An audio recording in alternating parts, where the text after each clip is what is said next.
Hello and welcome friends, ভিডিওটিতে click করার জন্য আপনাদের জানাই অসংখ্য ধন্যবাদ। আবারও দেখতে শুরু করেছেন আপনাদের প্রিয় ইউটিউব চ্যানেল। আশা করি সকলে ভালো আছেন। তো বন্ধুরা, যেমনটা আপনারা জানেন যে রাজ্যের চুক্তিভিত্তিক অস্থায়ী আইসিডিএস, আশা, ভিআরপি থেকে শুরু করে ক্যাজুয়াল ওয়ার্কার এবং PHE, SSK, MSK, para teacher, vocational teacher থেকে শুরু করে হেলথ ওয়ার্কার, পৌরকর্মী, পঞ্চায়েত কর্মী, সকল কর্মীরা কিন্তু চুক্তিভিত্তিক কর্মীরা বঞ্চিত হয়ে আসছেন বিগত বেশ কয়েক বছর ধরে। সরকার তাদের কোনো দাবি দেওয়া মানছে না। তবে কি এবার সুখবর? এবার স্থায়ী কর্মচারীদের মতো চুক্তিভিত্তিক এইসব কর্মচারীদেরও মিলবে নতুন সুবিধা এবং এর ফলে অনেকটাই ভাতায় বৃদ্ধি হবে। অর্থাৎ কর্মীদের যে ভাতা এবং এক্সট্রা বেনিফিট পাবে কর্মচারীরা স্থায়ী কর্মচারীদের মতো। অর্থাৎ এক কথায় বলে রাখি, পিএফের সুবিধা। অর্থাৎ স্থায়ী কর্মীদেরও কিন্তু পিএফের সুবিধা দেওয়া হয়, কিন্তু চুক্তিভিত্তিক কর্মচারীরা এতে বঞ্চিত।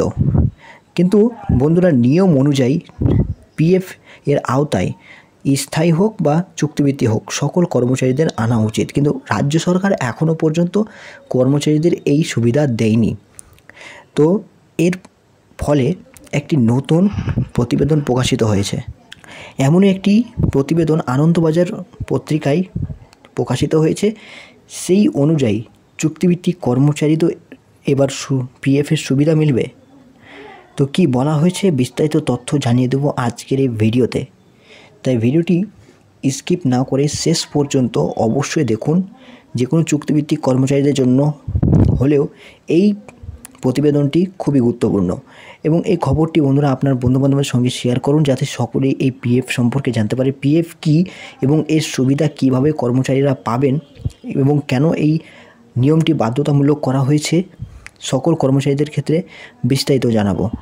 তো চ্যানেলে যদি নতুন দর্শক হয়ে থাকেন, এ ধরনের ভিডিও আপডেট সবার আগে পাওয়ার জন্য এখনই চ্যানেলটিকে সাবস্ক্রাইব করে পাশের বেল নোটিফিকেশন বাটনটি অবশ্যই প্রেস করে দিন। এবং ভিডিওটি শুরু করার আগে বন্ধুরা, আপনার কাছে প্রশ্ন থাকবে যে চুক্তিভিত্তিক কর্মচারীরা কি স্থায়ী কর্মচারীদের মতো তাদের স্থায়ীকরণ করে দেওয়া উচিত? যদি মনে করেন হ্যাঁ, তো অবশ্যই চ্যানেলে ছোট্ট লাইক বাটনটি প্রেস করে দিয়ে আমাদের মতামতটি এক্ষুনি জানিয়ে দিন।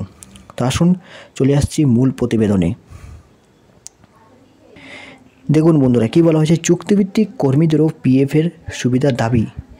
সম্প্রতি রাজ্যের জনস্বাস্থ্য ও কারিগরি বিভাগের বেশ কয়েকজন ঠিকাকর্মীকে প্রভিডেন্ট ফান্ড ও এমপ্লয়ি স্টেট ইন্স্যুরেন্স অর্থাৎ ইএসআই প্রকল্পের আওতায় আনার ব্যবস্থা করেছে সরকার। তারপর দেখুন, বিভিন্ন রাজ্য সরকারি দপ্তরে কর্মরত চুক্তিভিত্তিক কর্মীদের প্রভিডেন্ট ফান্ডের আওতায় আনার দাবি তুলল ট্রেড ইউনিয়নগুলির একাংশ। সম্প্রতি প্রভিডেন্ট ফান্ড কর্তৃপক্ষের আঞ্চলিক কমিটির ভাষায় অর্থাৎ সভায় প্রস্তাবটি তোলে তারা এবং ট্রেড ইউনিয়ন সূত্রের দাবি, সভার চেয়ারম্যান তথা রাজ্যের শ্রমসচিব বরুণ কুমার রায় তা বিবেচনা করার আশ্বাস দিয়েছেন। তবে সংশ্লিষ্ট মহলের বক্তব্য, এই ধরনের পদক্ষেপের আর্থিক চাপ কম নয়। সম্প্রতি রাজ্যের জনস্বাস্থ্য এবং কারিগরি বিভাগের বেশ কয়েকজন ঠিকাকর্মীকে প্রভিডেন্ট ফান্ড ও এমপ্লয়ি স্টেট ইন্স্যুরেন্স প্রকল্পের আওতায় আনার ব্যবস্থা করে দিয়েছে রাজ্য সরকার। এই পদক্ষেপের ফলে ওই বিভাগের পাম্প অপারেটর এবং ভাল্ভ অপারেটররা উপকৃত হবেন। এই ব্যাপারে রাজ্য সম্প্রতি বিবৃতিতে জানিয়েছে যে সমস্ত ঠিকাদার সংস্থা সরকারি বরাত নিয়ে কাজ করে তাদের বাধ্যতামূলকভাবে পিএফ ও ইএসআই নথিভুক্ত হতে হবে। দরপত্রের ফর্মের সঙ্গেই দিতে হবে 2 প্রকল্পের নথিভুক্তির সার্টিফিকেট, অন্যথা তারা বরাত পাবেন না। দেখুন তারপর কি বলা হয়েছে, এবার আমরা দেখে নিচ্ছি বাস্তব নিয়ম এবং ছবি কি বলছে। স্থায়ী কর্মীদের পাশাপাশি চুক্তিভিত্তিক কর্মীকেও পিএফের সুবিধা দেওয়া বাধ্যতামূলক। সমস্ত চুক্তিভিত্তিক কর্মীদের বাধ্যতামূলক, কিন্তু রাজ্য সরকার এখনও পর্যন্ত এই নিয়মটি কার্যকর করেনি। সুপ্রিম কোর্ট এবং আমাদের সংবিধান অনুযায়ী যদিও এই নিয়মটি প্রযোজ্য হওয়া উচিত সকল রাজ্যেই, কিন্তু আমাদের পশ্চিমবঙ্গ এখনও বঞ্চিত।